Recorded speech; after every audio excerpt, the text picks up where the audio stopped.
नमस्कार। Vision IAS के news today के इस अंक में आप सभी का स्वागत है। इस अंक में हम आपके लिए लेकर आए हैं यूपीएससी परीक्षा की दृष्टि से महत्वपूर्ण कुछ अहम खबरें। इस अंक के साथ मैं हूं दिव्या तोमर। आइए सबसे पहले नजर डालते हैं इस अंक की हेडलाइंस पर। केंद्र सरकार नौकरशाही की क्षमता में सुधार के लिए निजी परामर्शदाता नियुक्त करेगी। रक्षा मंत्रालय ने 108 सैन्य साजो सामानों की दूसरी सकारात्मक स्वदेशीकरण सूची को अधिसूचित किया। उत्पादन से संबद्ध प्रोत्साहन योजना के तहत महत्वपूर्ण प्रमुख प्रारंभिक सामग्री यानी केएसएम या औषधि मध्यवर्ती और सक्रिय औषध सामग्री यानी एपीआई के घरेलू निर्माण को प्रोत्साहित करने के लिए अनुमति प्रदान की गई। चीन ने अपनी 2 बच्चों की नीति यानी 2 चाइल्ड पॉलिसी में रियायत देते हुए तीसरे बच्चे की अनुमति प्रदान कर दी है। उच्चतम न्यायालय प्रेस के अधिकार एवं अभिव्यक्ति की स्वतंत्रता पर राजद्रोह कानून की व्याख्या की जांच करेगा। और अब खबरें विस्तार से। केंद्र सरकार नौकरशाही की क्षमता में सुधार के लिए प्राइवेट कंसल्टेंट्स नियुक्त करेगी। नियोजित परामर्शदाता केंद्र सरकार के लिए भूमिकाओं, गतिविधियों और दक्षताओं का ढांचा यानी framework of roles, activities and competencies यानी FRAC अभिकल्पित और विकसित करेगा। ये भविष्य के लिए उपयुक्त लोक सेवा बनाने पर ध्यान केंद्रित करेगा, जो व्यापक सामाजिक और आर्थिक अधिदेश को वितरित कर सकती है। FRAC व्यवहारिक विशेषताओं, कार्यात्मक कौशल और डोमेन ज्ञान में वांछित दक्षताओं के साथ प्रत्येक सरकारी पद के अनुरूप भूमिकाओं और गतिविधियों का मानचित्रण करेगा। नियोजित परामर्शदाता सरकार को सचिवालय, प्रशिक्षण तथा प्रबंधन संस्थान में एक FRAC उत्कृष्टता केंद्र स्थापित करने और संचालित करने तथा FRAC के लिए रणनीति और परिचालन प्रक्रियाओं को विकसित करने में मदद करेगा। ये प्रयास मिशन कर्मयोगी राष्ट्रीय सिविल सेवा क्षमता विकास कार्यक्रम NPCS-CB परियोजना का हिस्सा होगा, जिसकी घोषणा पिछले वर्ष सितंबर महीने में की गई थी। प्रस्तावित परियोजना में मौजूदा संस्थानों का सुदृढ़ीकरण, नीतिगत सक्रियता, प्रत्येक पद से संबंधित प्रत्येक भूमिका और गतिविधि के लिए आवश्यक दक्षताओं का विवरण निर्धारित करना और लोक सेवाओं के बीच जीवन भर सीखने की संस्कृति के लिए एक मजबूत उत्प्रेरक जैसी पहलें शामिल हैं। इन पहलों से शासन में जवाबदेही और पारदर्शिता, नागरिक केंद्रित दृष्टिकोण, भारतीय लोक सेवकों के भविष्य को तैयार करना, सामान्यीकरण और विशेषज्ञता के बीच के अंतराल को समाप्त करना, कुशल सेवा वितरण सुनिश्चित करना आदि शामिल है। अगली खबर रक्षा क्षेत्र से।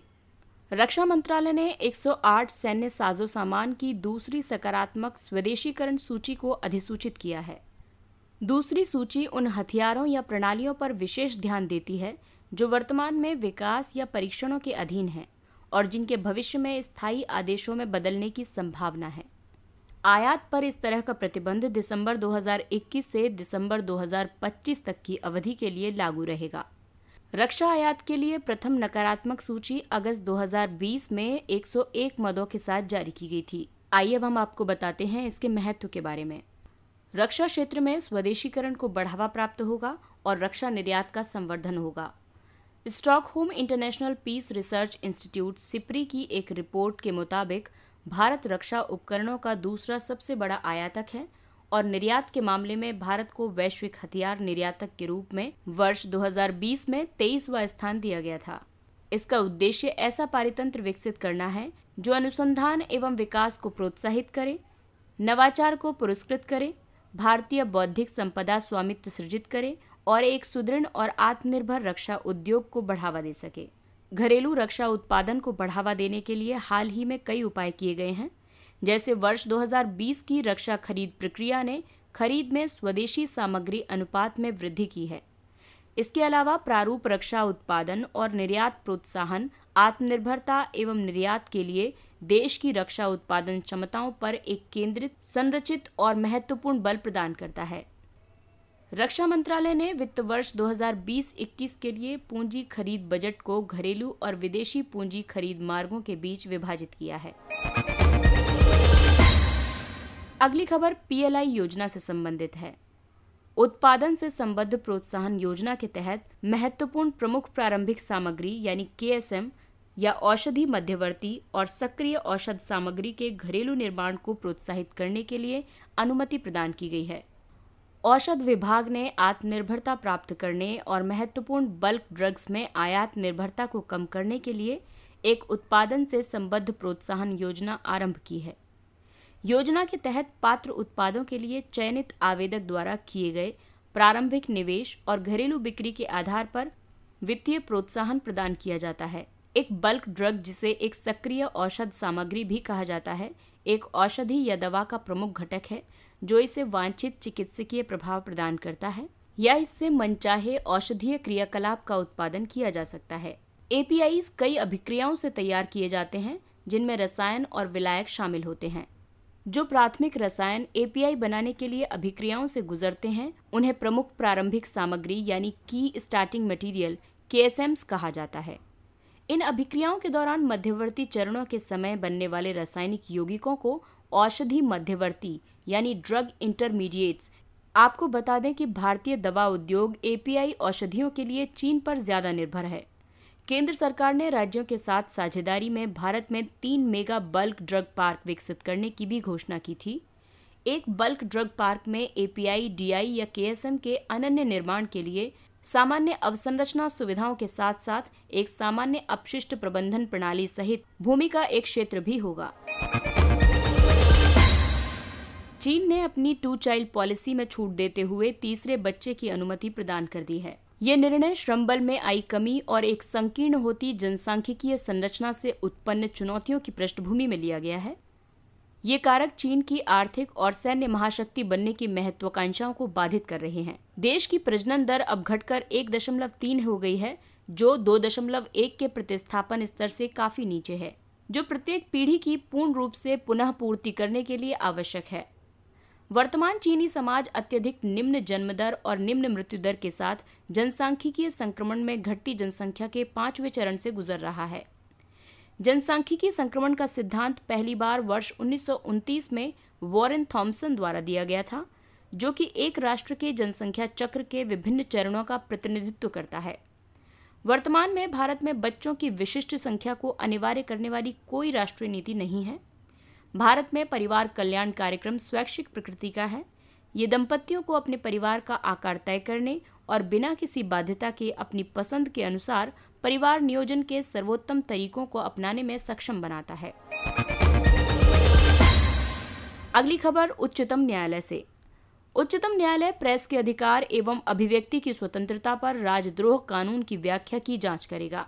एक याचिका पर सुनवाई करते हुए सुप्रीम कोर्ट ने निर्णय दिया है कि विशेषकर इलेक्ट्रॉनिक और प्रिंट मीडिया के समाचारों को संप्रेषित करने के अधिकार के संदर्भ में भारतीय दंड संहिता की धारा 124A के प्रावधानों की व्याख्या की आवश्यकता है।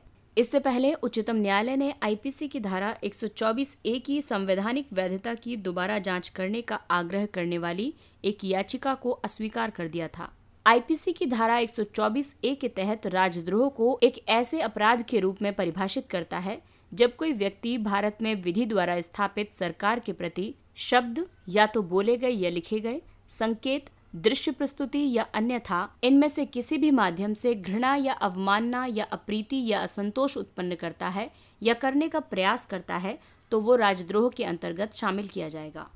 आइए अब आपको बताते हैं राजद्रोह से संबंधित मुद्दे। ये वाक और अभिव्यक्ति की स्वतंत्रता के मूल अधिकार के तहत उपबंधित युक्त निर्बंधनों से परे हो सकता है। इसका राजनीतिक असंतोष को प्रताड़ित करने के एक उपकरण के रूप में दुरुपयोग किया जा रहा है। धारा 124A के तहत अप्रीति यानी डिसअफेक्शन जैसे उपयोग किए गए शब्द अस्पष्ट हैं और जांच अधिकारियों की भिन्न भिन्न मनमानी व्याख्याओं के अधीन हैं। धारा 124A का दुरुपयोग मनमाने ढंग से आरोप लगाना भारत की अंतर्राष्ट्रीय प्रतिबद्धताओं के अनुरूप नहीं है। केदारनाथ बनाम बिहार राज्यवाद 1962 में उच्चतम न्यायालय ने इस आधार पर कानून को बरकरार रखा कि राज्य को अपनी रक्षा के लिए इस शक्ति की आवश्यकता है। हालांकि न्यायालय ने एक महत्वपूर्ण चेतावनी दी थी कि किसी व्यक्ति पर राजद्रोह का मुकदमा तभी चलाया जा सकता है जब उसके कृत्यों ने हिंसा को भड़काया हो या उसकी लोक अव्यवस्था उत्पन्न करने की मंशा या प्रवृत्ति थी या उसने सार्वजनिक शांति में व्यवधान उत्पन्न किया है। आइए अब नजर डालते हैं कुछ संक्षिप्त किंतु प्रीलिम्स की दृष्टि से महत्वपूर्ण खबरों पर। वित्त वर्ष 2021 के लिए जीडीपी समृद्धि भारतीय सकल घरेलू उत्पाद यानी जीडीपी पिछले तिमाही में 1.6% की वृद्धि के साथ वित्त वर्ष 2021 में 7.3% तक संकुचित हुई थी। सकल घरेलू उत्पाद को आधार कीमतों पर सकल मूल्य वर्धित यानी जीवीए के योग के रूप में प्राप्त किया जाता है। इसमें उत्पादों पर सभी करों को जोड़ दिया जाता है और उत्पादों पर सभी सब्सिडी घटा ली जाती हैं। वित्त वर्ष 1980 के बाद से पिछले 4 दशकों में भारतीय अर्थव्यवस्था में संकुचन का ये पहला पूर्ण वर्ष है। वित्त वर्ष 79-80 में सकल घरेलू उत्पाद में 5.2% की कमी आई थी। Nano urea liquid. Indian farmers fertiliser cooperative limited IFFCO ने विश्व भर के किसानों के लिए विश्व का प्रथम नैनो यूरिया लिक्विड प्रस्तुत किया है। नैनो यूरिया लिक्विड को पारंपरिक यूरिया को प्रतिस्थापित करने के लिए विकसित किया गया है। ये इसकी आवश्यकता को कम से कम 50% तक कम कर सकता है। इसका उपयोग मृदा में यूरिया के अत्यधिक प्रयोग को कम करके संतुलित पोषण कार्यक्रम को प्रोत्साहित करना है। ये फसलों को मजबूत और स्वस्थ बनाएगा और उन्हें अस्थायी ठहराव के प्रभाव यानी लॉजिंग इफेक्ट से बचाएगा। लॉजिंग इफेक्ट तने का खंडित होना है। बागवानी क्लस्टर विकास कार्यक्रम। हाल ही में केंद्रीय कृषि मंत्री ने बागवानी के समग्र विकास को सुनिश्चित करने के लिए बागवानी क्लस्टर विकास कार्यक्रम सीडीपी का शुभारंभ किया। ये एक केंद्रीय क्षेत्र का कार्यक्रम है जिसे राष्ट्रीय बागवानी बोर्ड द्वारा कार्यान्वित किया जा रहा है। इसे 11 राज्यों या संघ शासित प्रदेशों के लगभग 10 लाख किसानों को समाहित करते हुए 12 बागवानी क्लस्टर्स में प्रायोगिक चरण में आरंभ किया गया है। आपको बता दें कि भारत में कुल 53 क्लस्टर्स हैं। ये कार्यक्रम भौगोलिक विशेषता का लाभ उठाएगा और एकीकृत एवं बाजार आधारित विकास को बढ़ावा देगा। इससे भारतीय बागवानी क्लस्टर्स विश्व स्तर पर प्रतिस्पर्धी बनेंगे। डेंगू। वर्ष 2021 में अब तक दिल्ली में डेंगू के 29 मामले सामने आए हैं, जो 4 वर्षों में सर्वाधिक हैं। डेंगू एक मच्छर जनित उष्णकटिबंधीय रोग है। ये डेंगू वायरस जीनस फ्लेवीवायरस की वजह से होता है और संक्रमित एडीज प्रजाति के मच्छर के काटने से लोगों में प्रसारित होता है। ये मच्छर जीका, चिकनगुनिया और अन्य वायरस भी प्रसारित करते हैं। डेंगू के पहले टीके डेंगुएक्सिया को वर्ष 2019 में US food and drug administration द्वारा अनुमोदित किया गया था। डेंगुएक्सिया एक जीवित दुर्बल विषाणु टीका है। बन्नी मेनाशे। मेनाशे की संतति बन्नी मेनाशे, जिनमें चिन, लुशाई, कुकी और मिजो जनजातियों के सदस्य शामिल हैं, ये पूर्वोत्तर भारत के एक निर्जातीय भाषाई समूह का प्रतिनिधित्व करते हैं। ये मणिपुर और मिजोरम में बसे हुए हैं और माना जाता है कि वे मनाशा के वंशज हैं, जो 10 मूल यहूदी जनजातियों में से एक था। इन्हें इजराइल की भूमि से निर्वासित किया गया था। वर्ष 2003 से उनमें से कई इजराइल प्रवासित हो गए हैं, जिनमें हाल ही में 160 सदस्यों का अप्रवासन भी शामिल है। इसके साथ ही ये अंक समाप्त होता है। अगले अंक में फिर मुलाकात होगी कुछ अन्य महत्वपूर्ण खबरों के साथ। तब तक अपना ख्याल रखिए और 18 वर्ष से अधिक के सभी लोग कोविड के दोनों टीके लगवाएं। इसके अलावा कोविड नियमों का पालन करें, मास्क पहनिए, 2 गज की सुरक्षित दूरी बनाए रखें और हाथ और मुंह साफ रखें। इसके साथ ही विजन IAS की पूरी टीम को दीजिए इजाजत। नमस्कार।